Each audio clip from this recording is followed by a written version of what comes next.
Você lembra o que você queria ser quando você era adolescente? Quando você tinha os seus 16 anos, você já tinha total convicção do rumo que você queria dar para sua vida? Hoje, você se tornou a pessoa que você almejava ser aos 16? Provavelmente não. Uns porque mudaram de ideia, outros porque a vida levou por outros rumos. Mas a gente sabe que a gente não pode controlar a vida e que tudo pode mudar de uma hora para outra, principalmente quando você tem os seus 16 anos. Olá, meu nome é Georgiana e esse é um conjunto de vivências, desabafos e aprendizados que eu fui juntando depois de passar por 3 gravidezes não planejadas antes dos 25. Em 2013, grávida aos 16. Em 2017, grávida do meu melhor amigo gay. E em 2021, grávida do meu namorado infértil.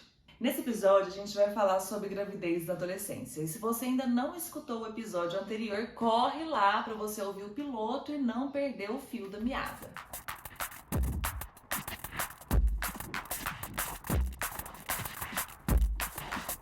Olá, meus amores! Tudo bem com vocês? Eu espero que estejam todos muito bem. Sejam muito bem-vindos a mais um episódio do nosso podcast Materna Comigo. Um podcast onde a gente compartilha as nossas histórias de maternidade e usa delas como fio condutor para a gente tratar assuntos tão importantes, não só sobre a maternidade, mas também sobre a vida num todo.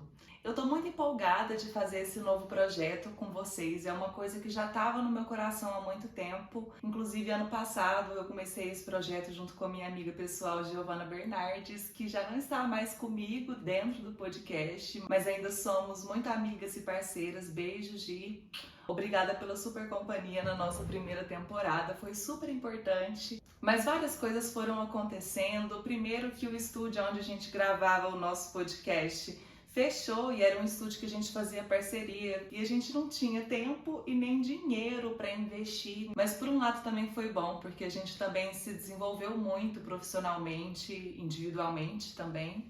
E eu acho que essa primeira temporada serviu muito para me mostrar o caminho. Depois disso eu tive a oportunidade de trabalhar com mais podcasts e mesmo fazendo ele aqui sozinha em casa, eu sinto que esse é o meu chamado, sabe? E é muito interessante quando a gente pega essas coisas da nossa vida, que de primeira é um choque, e que a gente consegue ressignificar elas e a gente conta essa história para outras pessoas como forma de não só mostrar a superação que a gente viveu, mas também de inspirar outras pessoas e mostrar que há um caminho, que há beleza também na dor, que há beleza também em tudo isso que a gente vai descobrindo com a vida, com a maternidade, enfim. Eu imagino que a maioria das pessoas que estejam me ouvindo agora sejam mulheres e a maior parte delas sejam mães, mas a minha intenção mesmo é atingir o máximo de público que eu conseguir para que a gente não se sinta tão solitária, porque é isso, sabe? Às vezes a gente tá só na nossa bolha ali, só quem é mãe entende os termos e entende o que a gente sofre.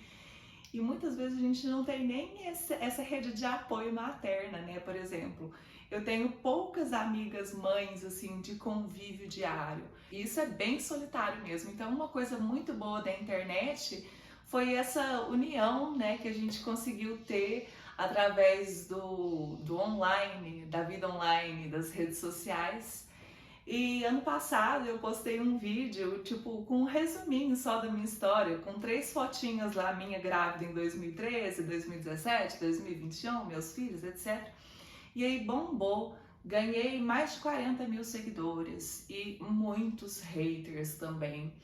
E na época eu tava assim, gente, iludida, sabe? Achando que nada poderia me abalar, que eu era a pessoa mais inatingível do mundo e que os haters poderiam falar o que eles quisessem, porque eu já tinha superado tudo. Gente, eu tava super mentindo pra mim mesma. Essa é a maior mentira que a gente pode contar pra gente, porque os nossos demônios internos, eles podem ficar, tipo assim, apagados por um tempo. Mas às vezes, naqueles momentos que você tá mais vulnerável ali, eles te pegam de uma forma. E foi o que aconteceu comigo nesses últimos dias. Eu passei por um momento muito grande de introspecção que também é muito importante, porque somos todos cíclicos e a gente também precisa desses momentos para dentro. Nesses momentos eu também pude desenvolver outras áreas da minha vida, mas eu preferi parar de ficar tanto tempo ali me expondo na internet. Por mais que isso fosse uma coisa que me fizesse falta, porque apesar da exposição e dos hates, é uma coisa que, como eu disse, me une a pessoas que pensam da mesma forma que eu e que fazem com que eu não me sinta tão sozinha. Só que nesse tempo eu não parei de ler e eu tenho lido muito, eu aprendi muito sobre eu mesma, sobre os meus sentimentos, sobre a forma como eu recebo as coisas, sobre a forma como eu passo e transmito as coisas para as pessoas. E eu sinto um chamado muito grande de fazer esse projeto aqui, então, mesmo que não seja com toda a estrutura que eu gostaria que fosse, eu acho que o importante a gente tem já, que é uma grande rede de pessoas que estão dispostas a ouvir e que querem essa mesma rede de pessoas e de mulheres fortes, mães, e que estão aí para quebrar mesmo os paradigmas. Estão cansadas de serem rotuladas apenas como mães, querem ser mulheres livres, entendeu? E respeitadas também, é isso, gente! E hoje eu consigo falar sobre isso com uma maturidade e um autorrespeito tão grande que até me emociona, sabia? Porque, nossa, foram tantos anos, mas assim, anos mesmo, me culpando e me martirizando e vendo a minha vida como se ela tivesse acabado ali, que quando eu abro a câmera aqui na minha frente e tô falando para quem quiser ouvir toda a verdade de como foi mesmo a minha vida e de como eu me orgulho disso, gente, olha, parabéns pra mim também, sabe? Eu tenho lá o meu mérito. Apesar de eu ainda não ter chegado aonde eu quero chegar, eu sou tão grata pelo caminho que eu trilhei, porque o repertório emocional que eu tenho são poucos que têm, viu? Isso aí eu posso falar, poucas pessoas têm o repertório emocional que eu tenho. Não é à toa que o autoconhecimento vem junto com a maturidade, porque quem me dera se eu soubesse tudo que eu sei hoje, quando eu tinha os meus 16 anos e me deparei ali com aqueles dois tracinhos positivos na minha frente, tudo que eu queria que fosse era mentira. Gente, meu mundo caiu forte ali naquele momento e eu não estava preparada para isso. Assim, não imaginei, gente, eu nunca imaginei que fosse acontecer comigo. Eu me senti tão injustiçada. Eu falei assim, por que justo comigo? Eu estou aqui vivendo a minha vida, eu só quero ser eu. Ai meu Deus, eu não quero ter filhos. E hoje eu tenho 3. E assim, eu quero mais, apesar de eu já ser laqueada. Só preciso de uma condição financeira melhor para que eu possa adotar várias crianças, que é o meu grande sonho. Mas enfim, gente, vamos falar de coisa ruim.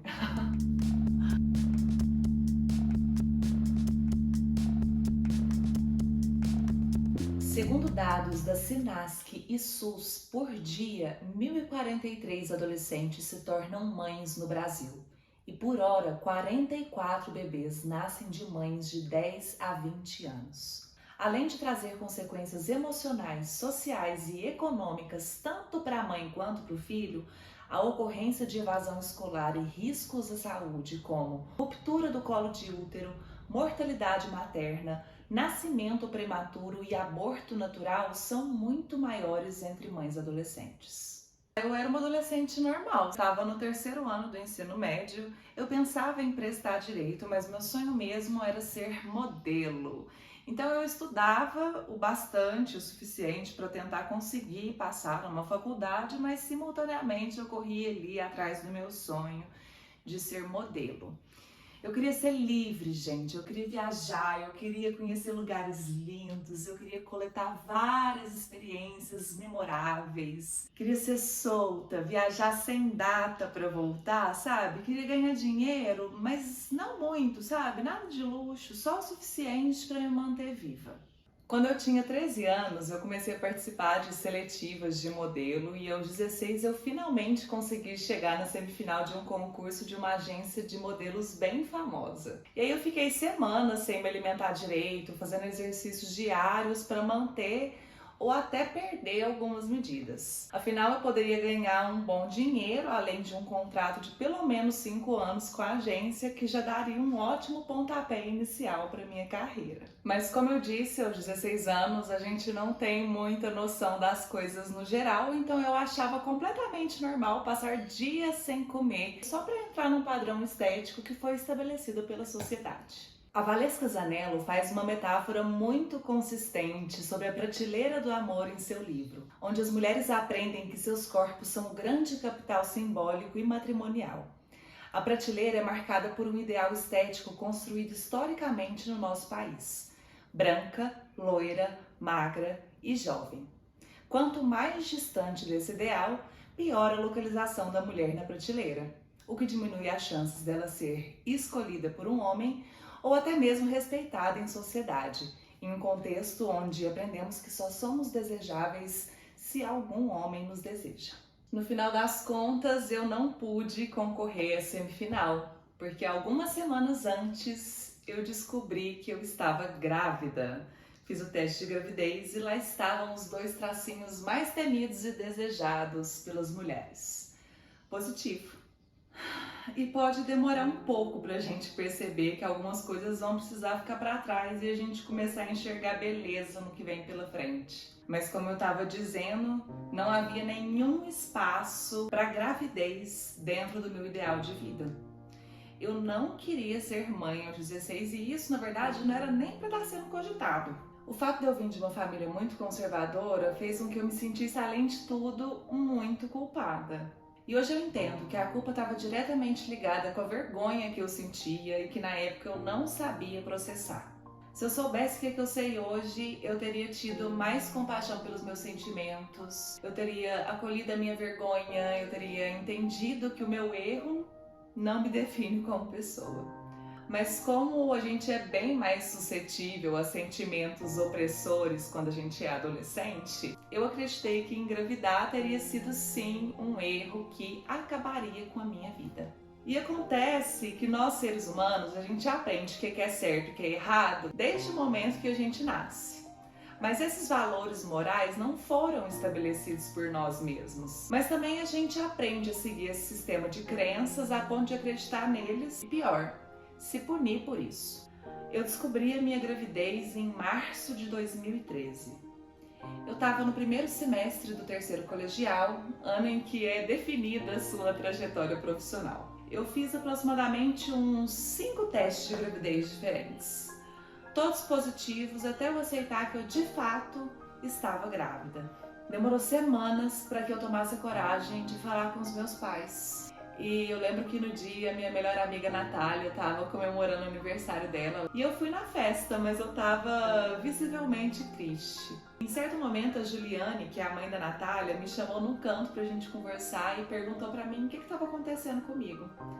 Ela era como uma segunda mãe pra mim e como a gente convivia muito a ponto de eu me sentir confortável em me abrir, eu falei pra ela que eu estava grávida. E ela também foi mãe adolescente. E quando eu disse isso pra ela, ela sorriu ao mesmo tempo que os olhos dela se encheram de lágrimas. Ela disse pra mim que ia ser difícil, mas que ainda assim seria a coisa mais linda que eu poderia viver. E eu me senti tão emocionada com as palavras dela e eu pensei, gente, se a Juliana não tivesse engravidado jovem, eu não teria minha melhor amiga, que é a Natália. Então, muito obrigada por tudo, Juliane. E depois disso eu fui embora pra casa convencida de que eu ia contar pros meus pais. Eu cheguei em casa, o Léo foi jogar bola, os dois já estavam preparando pra dormir e eu não conseguia passar mais nenhuma noite sequer escondendo isso dos meus pais. Então eu cheguei lá pálida, comunicando que eu precisava conversar sobre uma coisa muito séria. Aí nesse momento eu lembro que meu pai pegou o violão, como sempre, muito brincalhão. Ah, você e o Léo terminaram? Peraí que eu vou fazer uma música. Piadista, como sempre, nos piores momentos. Aí eu respirei fundo e nessa hora minha mãe viu que não era brincadeira. Ela virou pro meu pai e falou assim: amor, ó, calma, fala logo, Georgiana, o que foi? O que tá acontecendo? E aí eu respirei e sem mais delongas eu disse: tô grávida. Minha mãe ficou furiosa e meu pai ficou em choque sem saber o que falar. Mas com o tempo eles ficaram mais conformados, chamaram os pais do Léo para uma conversa, que por outro lado estavam bastante felizes, já que eles eram mais velhos e adorariam ser avós. Além disso, eles também sabiam, né, que isso não impactaria a vida do filho deles, perto do que eu enfrentaria, lógico. Mas nessa conversa já ficou combinado que eu não me casaria grávida, porque para isso meus pais precisariam me emancipar, já que eu só tinha 16 anos. Então resolveu-se que íamos esperar eu fazer os 18 anos para que aí sim a gente pudesse começar a organizar o casório. O Léo nunca me pediu em casamento. Isso ficou combinado ali naquele dia entre família, a partir do momento que a gente teve essa conversa. Nós filhos sempre queremos dar orgulho para os nossos pais, né? Mas o teste de gravidez positivo foi como um certificado que eu nunca mereceria o orgulho deles. Eu me sentia uma pecadora diante deles e diante de Deus. Eu imaginei que de fato casar seria o melhor jeito de consertar aquilo e conseguir me livrar um pouco da vergonha que eu carregava comigo. Tava no meu olhar, no meu jeito de falar, no meu jeito de andar. Eu acho que o sentimento que mais define minha gravidez foi a solidão. Eu estava acostumada a ser rodeada de amigas, mas quando a minha barriga começou a crescer, foram poucas pessoas que continuaram do meu lado. Algumas se afastaram da noite para o dia, outras até chegaram a me justificar que pararam de conversar comigo porque os pais delas pediram. Mas eu sou eternamente grata às poucas amigas que continuaram ao meu lado durante esse processo, por mais que o sentimento de solidão fosse muito mais do que a falta de muitas companhias. Tudo que eu sentia era muito novo, muito único, e além de eu me sentir julgada pelas coisas que passavam pela minha cabeça, eu não tinha ninguém em mente para conversar sobre e ser de fato compreendida. E há 10 anos atrás, não se falava tão abertamente sobre maternidade quanto se fala hoje. Eu estava tão infeliz e eu não via sentido nenhum para minha vida. Quando a minha barriga começou a crescer, eu sentia tanta vergonha que eu queria genuinamente desaparecer. Dormia até meu filho nascer para ver se alguma coisa mudava, sabe? Eu olhava no espelho e via meu corpo mudando, o corpo que eu tanto maltratei para estar dentro de um padrão doentio exigido para ser uma modelo. Eu ouvia todo mundo falando que meu corpo nunca mais ia voltar a ser o mesmo e eu queria morrer toda vez que eu ouvia isso. Eu era muito magra mesmo e engordei 22 quilos na minha gravidez. Minhas roupas não me serviam e eu usava as da minha mãe, que não faziam lá meu estilo, mas foi o que segurou até eu realmente precisar comprar roupa de grávida, que afinal de contas são muito bregas, então eu preferia as da minha mãe. Quando as primeiras estrias começaram a aparecer, gente, eu chorava sozinha no banheiro. Elas surgiam na barriga, nos seios, na bunda. E naquele ponto eu já sabia que essas marcas não poderiam ser apagadas do meu corpo, por mais que eu passasse os cremes mais caros. E como eu já tinha os meus problemas de autoimagem, eu sofri muito nesse processo. Foram anos até eu conseguir me curar disso, mas até hoje é muito raro você me ver, por exemplo, com a barriga de fora. Não vale a pena se perder por isso, gente. Não vale a pena pirar o cabeção por isso. A gente perde a nossa saúde mental em prol de uma estética para as outras pessoas acharem bonito, sabe? A gente precisava mudar esses padrões. Ninguém é igual a ninguém. É tão bonito quando a gente vê uma coisa diferente hoje em dia, né? Porque parece que tá ficando tudo tão padronizado, de tantas essas regras serem seguidas pelas pessoas tão, né? Enfim. O que são estrias, gente? Alguns quilinhos a mais? Eu sei que não é tão simples assim na prática, nem mesmo pra mim. Mas devia ser. Você já viu algum homem reclamando da barriguinha de chope? Não. Inclusive, muitas mulheres amam. E tem até o termo ursinho, que é um termo fofinho para chamar homens que são mais cheinhos. Mas eu nunca ouvi o termo ursinhas. E vocês? Enquanto eu tentava processar tudo isso, eu ainda estava passando extremamente mal. enjoo, vômito, mal-estar. Eu sentia muito sono e mesmo assim eu precisava levantar todos os dias às 6h30 para passar por tudo de novo na escola. Eu fiz o Enem grávida, precisando ir no banheiro de 10 em 10 minutos, com muito sono e muita dificuldade de concentração. Eu lembro que eu chorava muito, eu chorava sozinha no banheiro da escola, eu chegava em casa todos os dias, antes de dormir eu chorava.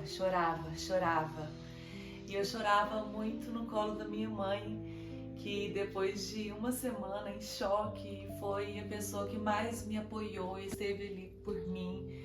E obrigada, mãe, por todas as noites e dias que eu passava no seu colo e por todas as palavras que a senhora falava para mim. Eu lembro a senhora falando: filha, levanta essa cabeça. Vamos lá, às vezes a gente não entende as coisas, mas Deus está no comando e uma hora a gente vai entender por que tudo isso está acontecendo. Mas enquanto isso, segura firme, cabeça erguida. E realmente, gente, naquela época era impossível para mim entender o sentido daquilo. A tristeza que eu sentia era tão fora de parâmetro. Eu nunca tinha sentido nada parecido com aquilo. E como se falava sobre saúde mental, inclusive, gente, por favor, saúde mental precisa ser tema do pré-natal, durante a gestação.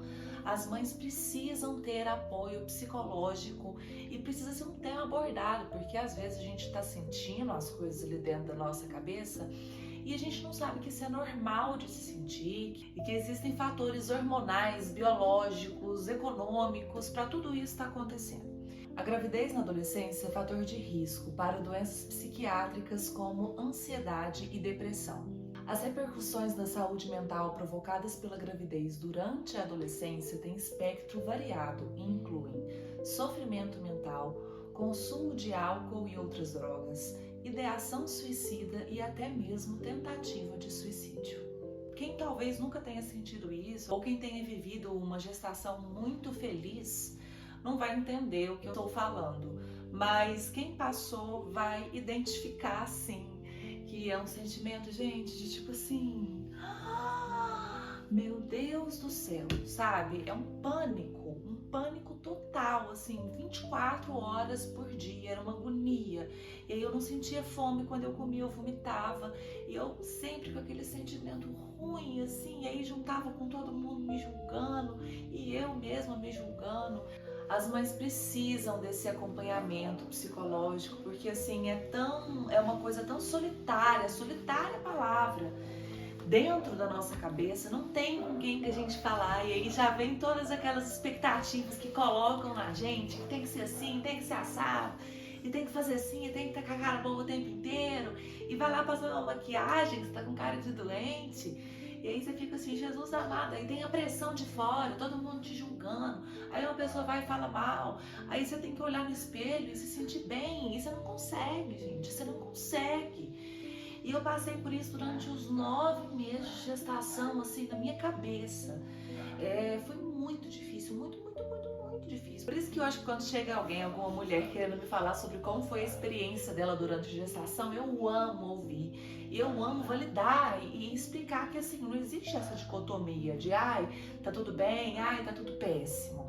Pode estar tudo junto e misturado ao mesmo tempo e faz parte também, sabe?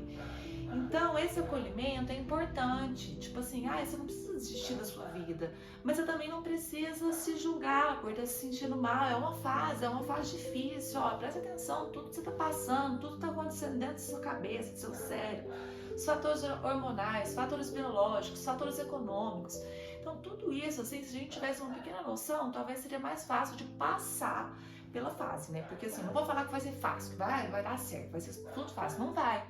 Mas quando eu falei isso, eu tô falando também com a Georgiana de 10, 11 anos atrás. Porque eu gostaria de ter ouvido isso quando eu estava grávida. E eu sei que por mais que tenham muitas mulheres já falando aí sobre a realidade da maternidade, eu acredito que quanto mais melhor. A gente precisa dar voz a essas mães. Inclusive hoje eu quero contar para vocês a história da Helena, que apesar de também ter engravidado aos 16 anos, a experiência dela mostra ainda mais como os traumas que a gente sofre durante a gravidez na adolescência pode ser muito, mas muito prejudicial. Ela segurou o próprio filho nos braços, sem vida. Ela viveu a maior dor que um ser humano pode viver aos 16 anos. Ela também não tinha a menor intenção de engravidar, ela só queria sair de casa. Então que ela arrumou um namorado e começou a frequentar a casa dele. Ela relata que ela também se sentiu pressionada a se relacionar sexualmente com ele. E apesar dele já ser um rapaz de 21 anos, ele não trabalhava. Ela, por sua vez, com 16 anos, ela já trabalhava de menor aprendiz numa multinacional. Quando ela descobriu que ela estava grávida, ela ficou muito mal. Ela vomitava muito, não conseguia ir na aula e nem trabalhar. A mãe dela também não recebeu muito bem a notícia e, para além disso, ela recebeu muitas críticas de pessoas que se afastaram dela. Ela também foi consumida pela culpa e pela vergonha. Transtornos mentais como ansiedade e depressão podem desencadear desfechos negativos não somente à progenitora, mas também ao bebê. Nesse processo, ela apresentou uma doença autoimune, a psoríase, que normalmente surge por fatores emocionais. A psoríase causa lesões e muita coceira na pele. O pai do bebê foi relapso desde o momento que ele soube da gravidez. Depois de, lógico, duvidar que o filho era dele, ele começou a difamar para todos os conhecidos. A vida dele, lógico, continuou normal, sem nenhuma mudança, e isso causou mais frustração ainda para ela, que via sua vida mudar completamente da noite para o dia. Ela não teve nenhum respaldo emocional e teve depressão gestacional. A maioria dessas jovens mães já passaram por privações sexuais e quando se viram grávidas foram expostas a fatores emocionais, fisiológicos e hormonais às quais elas ainda não estavam preparadas para vivenciar. Não demorou muito para que ela descobrisse que o alecrim dourado estava traindo ela. E aí ela recebeu prints de traições, dele falando mal dela e resolveu se separar do pai do bebê. E ele ficou revoltado com a rejeição e piorou o nível das difamações. Vocês devem saber que quando a gente está grávida, a gente fica bem mais sensível que o normal, né? Imagina nós mulheres que éramos adolescentes e precisamos pausar o desenvolvimento do corpo para desenvolver um ser humano. E ainda tivemos depressão gestacional. Eis que no auge da fúria, totalmente compreensível, ela mandou uma mensagem para o ex, detonando ele por tudo que ele tinha feito ela passar grávida. Justo, né? Mas nisso, o ex teve uma grande ideia. Ele processou ela por difamação, enquanto ela ainda estava grávida do filho dele, sozinha e com depressão, aos 16 anos. Muito triste, né? E ainda fica muito pior antes de melhorar. Mas isso fica para o próximo episódio, no qual eu vou terminar de contar a história da Laura e prosseguir com a minha e de outras mulheres, claro. A história da Helena é uma história de dor, luto, superação e ressignificado, assim como a de muitas nós. Sinta-se à vontade para mandar o seu relato para o e-mail maternacomigo@gmail.com, anonimamente ou não. Todas essas histórias atravessam entre si e nos ensinam alguma coisa sobre a vida. Então, se você está gostando desse podcast, já compartilha com aquela sua amiga mãe que gostaria de entender um pouquinho mais sobre como ela se sente através das nossas histórias. Segue a gente e avalia com 5 estrelas, por favorzinho. Lembrando que esse é um podcast totalmente independente. Divulguem, me marquem nos stories, me siga no @maternacomigocast, no meu Instagram pessoal, Georgiana Leite. E se você quer que a sua marca apareça aqui, entre em contato comigo através do e-mail contatogeorgiana@gmail.com. Um grande abraço a todos vocês, estamos juntas e até a próxima semana!